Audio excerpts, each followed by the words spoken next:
நிச்சயமாகவே ஆஸ்வதிக்கப்படும். இந்த பெங்களூர் பட்டணத்தில் வைத்திருக்கிற இந்த இதனுடைய வீட்டில் வைத்திருக்கிற இந்த ஜப கூட்டம் இது டெலிவரன்ஸ் மீட்டிங்காய் நடத்தப்படும். அதே வருநாட்களில் அநேக ஆத்மாக்கள் சந்திக்கப்படுவாங்க. நம்முடைய தேசத்தில் இன்னும் அநேக பட்டணங்களில் அநேக ரட்சிக்கப்பட வேண்டும். அநேக வில்லேஜ்களிலும் கூட அநேக ரட்சிக்கப்பட வேண்டும். கர்த்தராகிய இயேசு கிறிஸ்து இந்த உலகத்தில் 3 வருஷ ஊழியத்தில் அவர் பட்டணம் தோறும் கிராமம் தோறும் சென்று ஜனங்களை விடுவித்தார். அல்லேலூயா. அது ஸ்தோத்திரம். 3 வருஷ ஊழியம் மகிமையா மாறினது. ஸ்தோத்திரம். அநேகருக்கு சுவிசேஷம் சொன்னார். ஸ்தோத்திரம். அவர் விட்டு சென்ற ஊழியத்தை அப்போஸ்தலருடைய கரங்கள்ல கொடுத்தார். அப்போஸ்தலர்கள் பலனோட ஊழியம் பண்ண அவர் பரலோகத்தில் இருக்கிறாங்க. ஆனா நம்முடைய தலைமுறையில அநேக ஆத்மாக்கள் வரணும். நம்முடைய குடும்பங்கள், நம்முடைய பிள்ளைகள் ஸ்தோத்திரம் வேலை செய்றாங்க. வேலை செஞ்சும் ஊழியத்தை செய்கிற அளவுக்கு ஸ்தோத்திரம் இன்னும் நம்ம ஜெபித்தா நிச்சயமாகவே இந்த வீட்டுல ஸ்தோத்திரம் அநேகர் வருவாங்க. இது பெதேலாய் மாறும். அல்லேலூயா. ஒரு பெதேலாய் மாற்று, ஒரு பெலஸ்தையாய் மாற்றும்படி ஸ்தோத்திரம் கர்த்தர் நிச்சயமாக திரும்பி ஸ்தோத்திரம் தீர்மானம் எடுத்திருக்கிறார். நம்ம ஜெபித்தா அற்புதங்கள் நடக்கும். எல்லாருக்கும் இயேசு நாமத்தில் வாழ்த்துக்கள். நம்ம ஜெபம் பண்ணும் போது ஸ்தோத்திரம் அநேக விஷயங்கள் நாம் ஜெபித்தோம். ஸ்தோத்திரம் வெளிப்படுத்தல் 8ஆம் அதிகாரம் 4-5 வசனத்தில் வாசிக்கும் போது சகல பரிசுத்தவான்களுடைய ஜெபங்களும் செலுத்தப்பட்ட தூவர்க்கத்தின் புகையோடு கூட பரலோகத்தில் செல்லப்பட்டது. ஹல்லேலூயா. நம்ம ஜெபித்த ஒவ்வொரு ஜெப குறிப்பும் கர்த்தர் கேட்டார். நிச்சயமாகவே அது தரப்போகிறார். இன்றைய செய்திக்காக ஒரு வசனத்தை நான் 2 வசனத்தை வாசிப்போம். மத்தேயு எழுதின சுவிசேஷம் 14ஆம் அதிகாரம் 30-31 வசனத்தை ஒரு ஆள் வாசிக்கலாம். மத்தேயு எழுதின சுவிசேஷம் 14ஆம் அதிகாரம் 30-31 வசனம். உடனே இயேசு இல்ல, அது காற்று பலமாய் இருக்கிறதை கண்டு பயந்து அமிழ்ந்து போகையில் ஆண்டவரே என்னை ரட்சியும் என்று கூப்பிட்டார். ஒரு நிமிஷம் கண்களை அடைச்சு நம்ம சொன்னோம்மா, நேசிக்கிற நல்ல ஆண்டவரே, இந்த மத்தியான வேளைக்காக நாங்கள் தேவனை ஸ்தோத்திரிக்கிறோம் அப்பா. அநேக பிரேயர் ரிக்வெஸ்ட் நம்முடைய சமூகத்தில் நாங்கள் உயர்த்தி இருக்கிறோம். ஹல்லேலூயா. ஸ்தோத்திரம். அதுக்கு பதில் வரப்போறதுக்காக ஸ்தோத்திரம். வாசித்த வசனத்தை உம்முடைய கரங்களில் கொடுக்கிறோம். 5 அப்பமும் 2 மீனும் கொண்டு 5000 பேரை போஷிப்பித்த தேவன். ஹல்லேலூயா. ஓ, லாசரை எழுப்பின தேவன் இன்றைக்கு பகல் வேளையில இந்த வசனத்தை கேட்கும் போது எங்களோட வாழ்க்கையில் அத்தனை பேருக்கும் விடுதலை உண்டாகும்படி நாங்கள் ஜெபிக்கிறோம் அப்பா. ஸ்தோத்திரிக்கிறோம். வானமும் பூமி ஒழிந்து போனாலும் உம்முடைய ஒரு வார்த்தை கூட மாறி போவதில்லை என்று சொல்லியிருந்தது அப்பா. கர்த்தாவே, உம்முடைய பிள்ளைகளை பலப்படுத்துங்க. அடியனை மறைத்து கர்த்தாவே அப்பா அடியனை பலப்படுத்தும். இயேசுவின் நாமத்தில் நல்ல பிதாவே, ஆமென். நம்முடைய கரங்களை உயர்த்தி சொல்லுவோம். ஹல்லேலூயா, ஹல்லேலூயா, ஹல்லேலூயா. கர்த்தருடைய பரிசுத்த நாமத்திற்கு மகிமை உண்டாவதாக. ஸ்தோத்திரம். நாம் வாசித்தோம். காற்று பலமாக இருக்கிறதை கண்டு பயந்து அமர்ந்து போகையில் ஆண்டவரே என்னை ரட்சியும் என்று கூப்பிட்டார். ஸ்தோத்திரம். அடுத்த வசனம். உடனே இயேசு கையை நீட்டி பிடித்து அற்ப விசுவாசியை ஏன் சந்தேகப்படாதான் என்றார். ஸ்தோத்திரம். கர்த்தராகிய இயேசு கிறிஸ்துவுடைய முதல் சிஷ்யனாகிய ஸ்தோத்திரம் அப்போஸ்தலனாகிய பேதுருடைய வாழ்க்கையில் 3 தடவை ஸ்தோத்திரம் பயங்கரமான பயம் வந்தது. அல்லேலூயா. முதலாவது பயம் வந்தது. ஸ்தோத்திரம். லூக்கா எழுதின சுவிசேஷம் 5ஆம் அதிகாரம் 1 இருந்து இயேசு கிறிஸ்து கினரேட்ஸ் என்று சொல்லக்கூடிய கடற்கரையில் ஸ்தோத்திரம் பிரசங்கம் பண்ணுகிறார். பிரசங்கம் பண்ணும் போது திரளான ஜனங்கள் அந்த இடத்துல கடந்து வந்தாங்க. ஸ்தோத்திரம். பலவிதமான வியாதியஸ்தர்கள் வந்தார்கள். ஸ்தோத்திரம். அந்த ஜெபத்திலே அந்த பிரசங்கத்துல அநேகர் விடுதலாக்கப்பட்டாங்க. பாருங்க, திரளான ஜனங்கள் ஸ்தோத்திரம் நிமித்தமாய் அந்த ஸ்டேஜில் நிற்க முடியாத ஸ்தோத்திரம் ஒரு இடம் கூட இல்லாத நிரப்பப்படும் போது இயேசு கடற்கரையில பார்க்கும் போது 2 படகு, காலியான படகு இருக்கிறது. ஸ்தோத்திரம். அதில் ஸ்தோத்திரம் ஒரு படகு சீமோனுடைய படகாக இருந்தது. அந்த படகிலே இயேசு ஏறி ஸ்தோத்திரம் சற்று கொண்டு தள்ளி கொண்டு போய் என்று சொன்னார். ஸ்தோத்திரம். அங்கே நின்று இயேசு ஸ்தோத்திரம் மறுபடியுமாக சுவிசேஷத்தை பிரசங்கம் பண்ணுகிறார். ஸ்தோத்திரம். இயேசு கிறிஸ்து சீமோனுடைய படகில் எப்பொழுது ஏறினாரோ அப்பொழுது சீமோனுடைய மேல் தேவனோட வல்லமை இறங்கினது. ஹல்லேலூயா. ஸ்தோத்திரம். அங்கே பிரசங்கம் முடித்த உடனே ஸ்தோத்திரம் மீன்பிடித்ததுக்கு ஸ்தோத்திரம் ஆழத்திலே தள்ளி கொண்டு போய் என்று சொன்னான். அப்பொழுது அவர் சொல்லுகிறான், ஐயரே, நான் இரவு முழுவதும் பிரயாசப்பட்டும் ஒன்றும் ஆகப்படவில்லை, ஆனாலும் உன்னுடைய வார்த்தையின் பிரகாரம் நான் வலையை போடுகிறேன். பாருங்கள், இயேசுடைய வார்த்தையின் பிரகாரம் அன்னிடத்தில் வந்த எல்லாருக்கும் அற்புதம் நடந்தது, விடுதல் நடந்தது. ஆனா தில்லானிருந்து வந்தார்கள், அவருடைய வாழ்க்கையில் அற்புதம் நடக்கல. ஸ்தோத்திரம். ஆனா இயேசு ஸ்தோத்திரம் சொன்ன உடனே சொல்லுகிறார், இரவு முழுவதும் பிரயாசப்பட்டும் ஒன்றும் ஆகப்படவில்லை, ஆனாலும் உன்னுடைய வார்த்தையின் பிரகாரம் ஸ்தோத்திரம் வலையை போடுகிறேன் என்று சொல்லும் போது வார்த்தையின் பிரகாரம் அவர் ஸ்தோத்திரம் படகை ஆழத்தில் தள்ளி கொண்டு போய் வலை வீசும் போது பாருங்க, திரளான மீன்கள் அந்த வலைக்குள் அகப்பட்டது. ஹல்லேலூயா. ஸ்தோத்திரம். வேதம் சொல்லுகிறது, அவருக்கு உண்டான அந்த ஸ்தோத்திரம் திரளான மீனை கண்டு பிரமிப்பு உண்டானது. ஹல்லேலூயா. இன்னும் ஸ்தோத்திரம் இன்னும் மற்ற படகுகளில் உள்ள விரலையும் சேர்த்துதான் அந்த வலையை எடுத்துக்கொண்டு ஸ்தோத்திரம் கரைக்கு சென்று விட்டு அவர் சொல்லுகிறார், நான் பாவியான மனுஷன், என்னை விட்டு போ என்று சொன்னார். ஏன் தெரியுமா? அவருக்கு உண்டான மீன்பிடித்தம் மிகுந்தமான திரளான மீன்பிடித்தம் முகாந்திரம் ஸ்தோத்திரம் பிரமிப்பு உண்டானது. அல்லேலூயா. அந்த பயம் பாருங்க. ஸ்தோத்திரம். நம்முடைய வாழ்க்கையில அற்புதம் வரும்போது நமக்கு பயம் வராது, எப்பொழுதும் ஒரு சந்தோஷம் உண்டாகும். அவர் நான் பாவியான மனுஷன், என்னை விட்டு போ. அப்பதான் இயேசு follow me ஸ்தோத்திரம், என்னை அனுகமித்தால் நான் உன்னை மனுஷனை பிடிக்கிறவன் ஆக்குவேன் என்று ஒரு ஊழியத்துக்கு ஒரு அழைப்பு கொடுக்கிறார். ஹல்லேலூயா. 3 வருஷ ஊழியத்திலே இயேசு கிறிஸ்து முதல் அப்போஸ்தலனை தேர்ந்தெடுக்கும்படியாக கனரேஸ் கடற்கரை பிரசங்கம் பண்ணினார். ஹல்லேலூயா. இந்த ஸ்தோத்திரம் பகல் வேளையிலும் கூட இந்த ஊழியத்தை கர்த்தர் ஆரம்பித்து இந்த இடத்துல வசனத்தை பேசும்போது ஸ்தோத்திரம் நம்மை அவருடைய ஊழியத்திற்காக அவருடைய மினிஸ்ட்ரிக்காக நம்மை தேர்ந்தெடுக்கும்படி விரும்புகிறார். ஹல்லேலூயா. எத்தனை பேருக்கு விசுவாசம் உண்டு? ஹல்லேலூயா. நம்முடைய ஜெபங்களும் நம்முடைய ஆராதனைகளும் பரலோகத்தில் ஏறெடுக்கப்பட்டிருக்கிறது.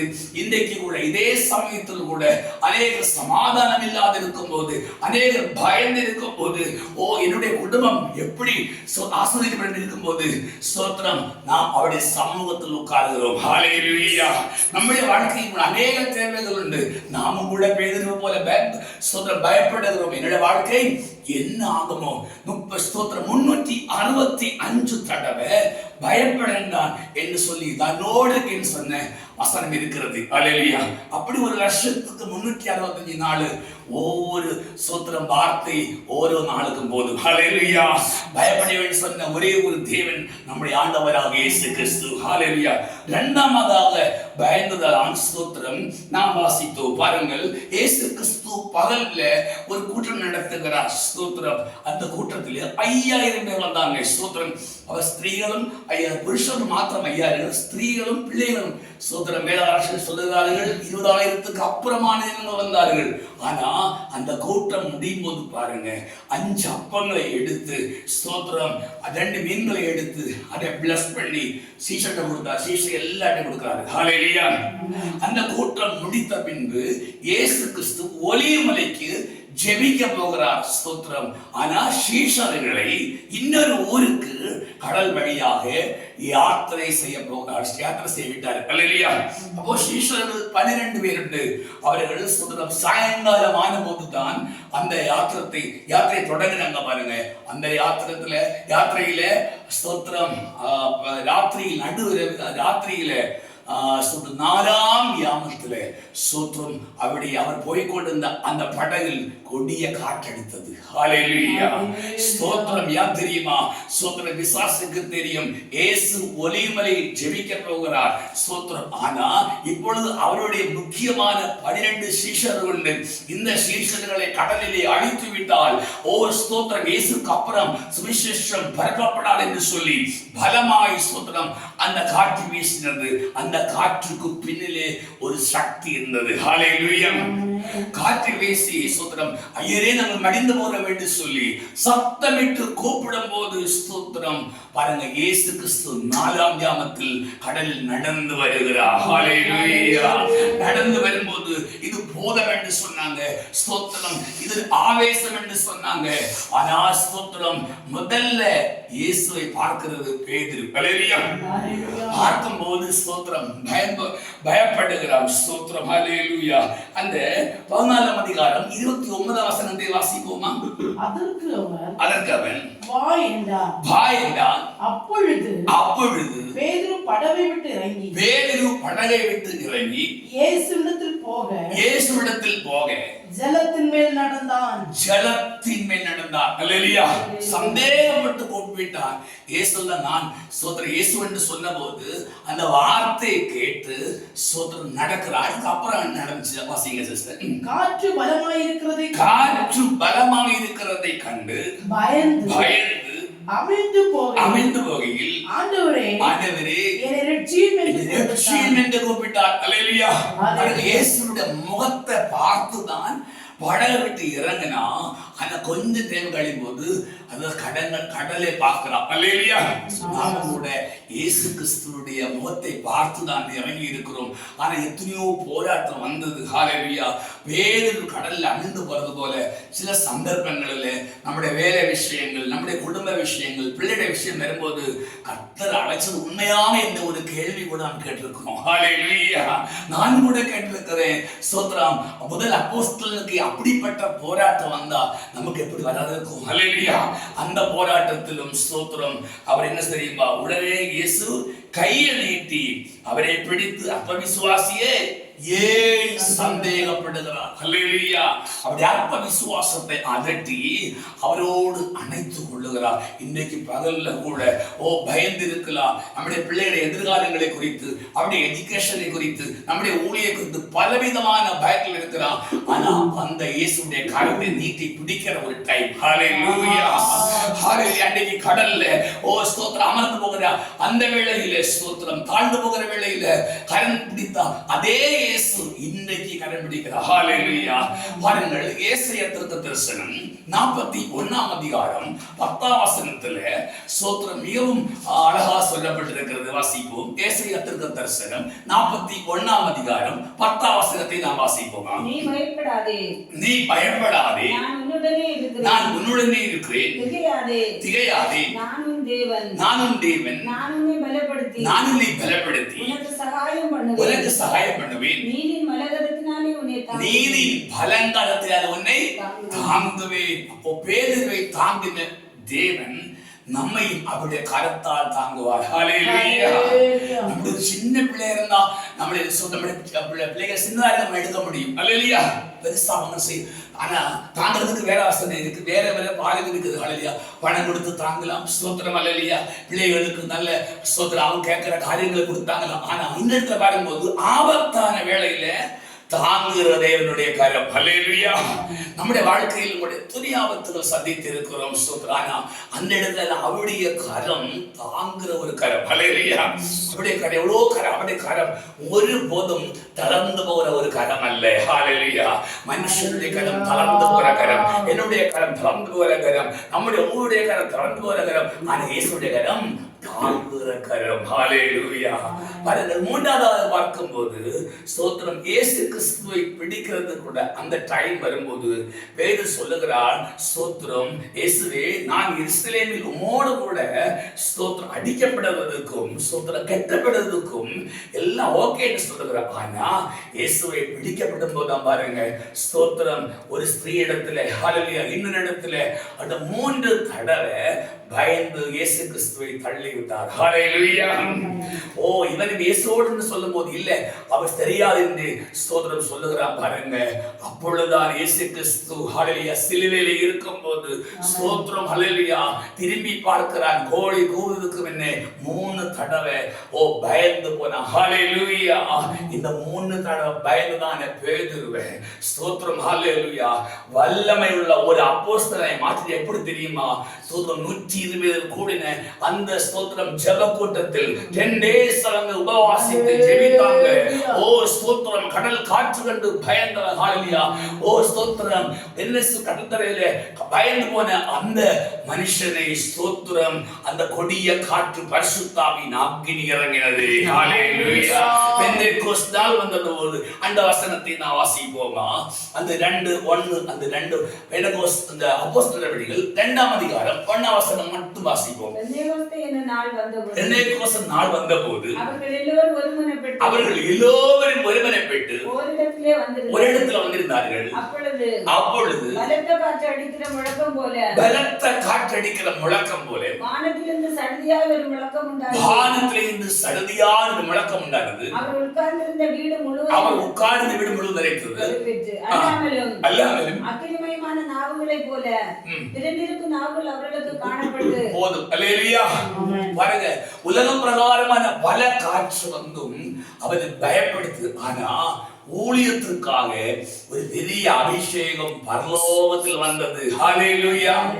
பயந்து போன பேதுரு இன்னும் 11 சீஷர்கள் 120 பேர் கொண்ட ஒரு ஸ்தோத்திரம் அந்த ஜெப கூட்டத்துல 10 days அவர் ஃபாஸ்டிங் எடுத்து உபவாசம் பண்ணி இயேசு கிறிஸ்து உயர்த்தலிட்ட ஸ்தோத்திரம் அதை 40 நாள் இந்த உலகத்துல இருந்தாரு.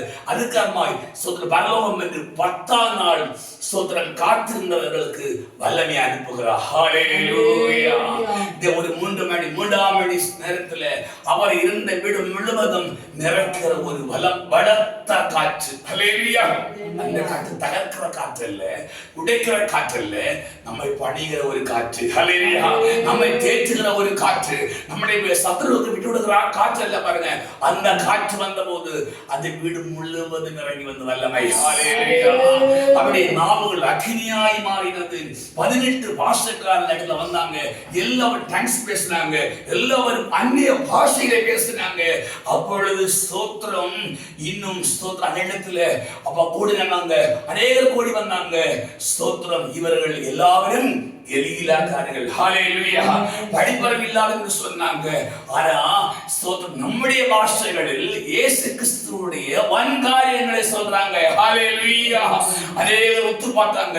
18 மொழியிலிருந்து பல இடங்கள்ல வந்தவங்க, பல தேசங்கள்ல வந்தவங்க இத பார்த்தாங்க. அப்பொழுது ஒரு கூட்டர் சொன்னாங்க, பகல் 3ஆம் மணி நேரம். ஹalleluya. இவங்க மதுபானம் குடிச்சிருக்கிறாங்க. பேதுரு எழுப்பி சொன்னார், இவங்க மதுபானம் குடிச்சவங்கல்ல, யோவே தீர்க்கதரிசி முகாந்தரமாய் சொன்னப்பட்ட அந்த தீர்க்கதரிசனம் நிறைவேறிட்டது. கடைசி நாட்களில் மாம்சமான யாவரையும் ஆவியை ஊற்றுவேன் என்று சொன்ன அந்த வசன பிரகாரம் அந்த இடத்துல ஒரு பெரிய வல்லமை இறங்கினது. ஹalleluya. அந்த வல்லமை இயேசு கிறிஸ்துவுடைய ஸ்தோத்திரம் பேதுரு என்ற அப்போஸ்தலனை முதல் அப்போஸ்தலனை மாற்றினது வல்லமை. ஹalleluya. பயந்து போன சீஷனை, காற்று கண்டு பயந்து போன சீஷனை, இன்றைக்கும் கூட நீங்கள் பலவிதமான விஷயத்தை கண்டு பயந்து வந்திருக்கிறார். கர்த்தர் சொல்லுகிறார், பயப்படாதே. ஹalleluya. உங்களுக்கு ஒரு அபிஷேகம் வரும், அந்த வல்லமை இறங்கும். அந்த அபிஷேகத்தை பெற்றுக்கொண்டா உலக பிரகாரமான காற்று கண்டு பயப்பட தேவையில்லை. ஹalleluya. ஒருவேளை நமக்கு எல்லாம் இருந்தாலும் நம்ம ஒரு இண்டிபெண்டா இருக்கலாம். ஹalleluya. சகோதரர்கள் இருக்கலாம், குடும்பக்காரர் இருக்கலாம், நம்மளை குறை சொல்லி ஒதுக்கி வைக்கலாம். ஆனா கர்த்தருக்குள்ள வந்தார், அவர் உங்களை ஒரு தாய் உள்ளம் கொண்ட தேவன். ஹalleluya. அவர் தகப்பனை போல, ஒரு நண்பனை போல அவர்களை தேற்றி அணைக்கிற இந்த பரிசுத்தாவின் அக்கினி வல்லமை நீங்கள் பெற்றுக்கொண்டால் எல்லா பயமும் மாறும். ஹalleluya. பேதுரு போல ஒரு ஊழியக்காரனாய், ஹalleluya, ஒரு அப்போஸ்தலனாய், ஒரு சுவிசேஷகனாய், ஒரு தீர்க்கதரிசியை மாற்றும்படி கர்த்தர் விரும்புகிறார். ஹalleluya.